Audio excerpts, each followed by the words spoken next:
स्वागत है आपका नेक्स्ट आईएएस की इस खास पेशकश न्यूज़ एंड व्यूज़ में। पिछले कुछ सालों से चीन आसपास के इलाकों में वायुसेना और नौसेना की तैनाती करके ताइवान को लगातार उकसा रहा है। ऐसे में स्ट्रेट ऑफ मलक्का को लेकर एक सवाल पैदा हो गया है कि क्या भारत यहाँ या अंडमान सागर में कोई एक्शन लेगा।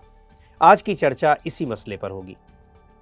चीन हमेशा से वन चाइना पॉलिसी पर जोर देता आया है, जिसमें उसका मानना है कि पूरा चीन एक है।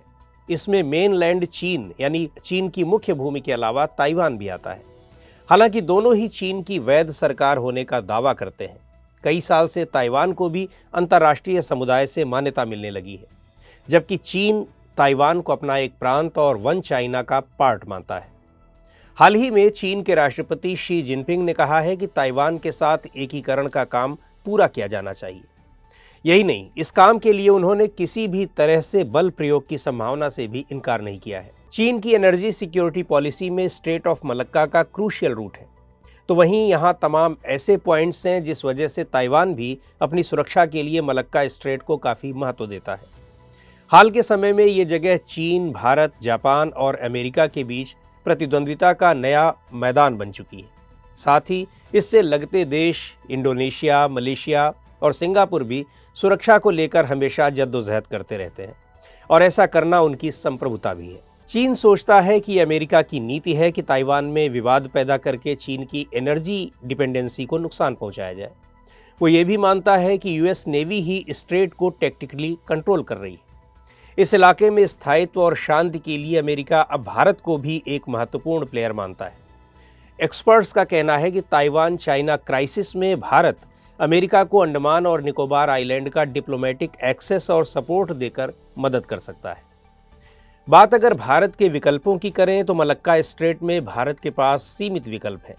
जिन देशों की सीमाएं मलक्का स्ट्रेट से नहीं लगती हैं, उनके द्वारा डिस्टेंट ब्लॉकेट्स को अंतर्राष्ट्रीय कानूनों द्वारा चुनौती दी जा सकती है। मलक्का स्ट्रेट से होने वाला व्यापार सिर्फ चीन की ही इकोनॉमिक और एनर्जी लाइफलाइन नहीं है, बल्कि जापान, साउथ कोरिया और यहाँ तक कि भारत का भी अच्छा खासा व्यापार इस स्ट्रेट से होता है। यानी भारत के लिए भी ये एक इम्पॉर्टेंट ट्रेड रूट है। मलक्का स्ट्रेट का चैनल भी बहुत लंबा है, करीब 500 मील लंबा, और इसमें इंडोनेशिया, मलेशिया, थाईलैंड और सिंगापुर जैसे दूसरे संप्रभु देश भी आते हैं, जो नेवल ब्लॉकेड के कारण प्रभावित हो सकते हैं। ऐसे में प्रभावित होने वाले देश शायद ही इसका समर्थन करें। समुद्री ट्रेड के मामले में कोई कार्गो किसका है, उस पर किसका झंडा है, रजिस्ट्रेशन, इंश्योरेंस आदि बहुत जटिल चीज़ें होती हैं। ऐसे में इनकी पहचान मुश्किल होती है। फिर ये मल्टीनेशनल नेचर के होते हैं और साउथ ईस्ट एशिया के किसी पोर्ट पर ट्रांसशिपमेंट के साथ ही इनकी पहचान भी बदल सकती है। मलक्का स्ट्रेट से चीन के ट्रेड और एनर्जी सप्लाई को प्रभावित करना इतना भी आसान नहीं है। इसके साथ ये भी तथ्य है कि अगर यहाँ कोई व्यवधान पैदा होता है तो चीन सुंडा या लॉम्बोक स्ट्रेट वाला रास्ता अख्तियार कर सकता है।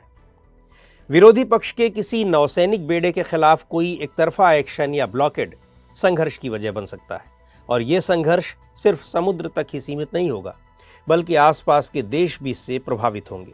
इसलिए वे शायद ही किसी एक तरफा कार्रवाई का समर्थन करें। मलक्का स्ट्रेट को लेकर एक अहम सवाल ये भी है कि अगर यहाँ भारत और चीन का सीधा टकराव होता है तो भारत के सामरिक सहयोगी, खासतौर पर अमेरिका, कितना हस्तक्षेप करेगा, जब तक कि खुद अमेरिका सीधे तौर पर चीन से न टकराए। इस स्थिति में यह भी नहीं कहा जा सकता कि क्षेत्र के दूसरे स्टेक होल्डर्स इसमें कितना हस्तक्षेप करेंगे, खासकर साउथ ईस्ट एशिया के देश। एक संभावना इस बात की है कि ताइवान खुद मलक्का स्ट्रेट की सेफ्टी और सिक्योरिटी में अपने आप को एक जेन्युइन स्टेक होल्डर के रूप में स्टैब्लिश करे। इसमें टेक्नोलॉजी और ट्रेनिंग उसकी मदद कर सकती है। भारत चीन की बात करें तो भारत कई दशक से अपनी सीमा पर चीनी खतरे का सामना कर रहा है। ताइवान को लेकर अगर चीन अमेरिका के बीच कोई सीधा संघर्ष होता है तो भारत की भूमिका उसमें सीमित होगी, जिसमें भारत अपने टेरिटोरियल इंटरेस्ट को एक्टिवली डिफेंड करेगा, अपने सी लाइंस ऑफ कम्युनिकेशन की सिक्योरिटी करेगा और ईस्टर्न और वेस्टर्न इंडियन ओशन में जो पार्टनर्स हैं उनकी सिक्योरिटी देखेगा। इन सब में सबसे पहले और सबसे ज़रूरी चीन से लगती अपनी सीमा की सुरक्षा है। निश्चित तौर पर strong economy, nuclear deterrence capability और एक क्रेडिबल मिलिट्री वाला देश भारत इस इंडो पैसिफिक इलाके में मल्टीपोलैरिटी के लिए अहम योगदान दे सकता है। तो आज के इस अंक में इतना ही। अगले अंक में फिर मिलेंगे एक नए विषय के साथ। आपको ये कार्यक्रम कैसा लगा, कमेंट करके हमें ज़रूर बताएं। आप अपना सुझाव भी हमें भेज सकते हैं।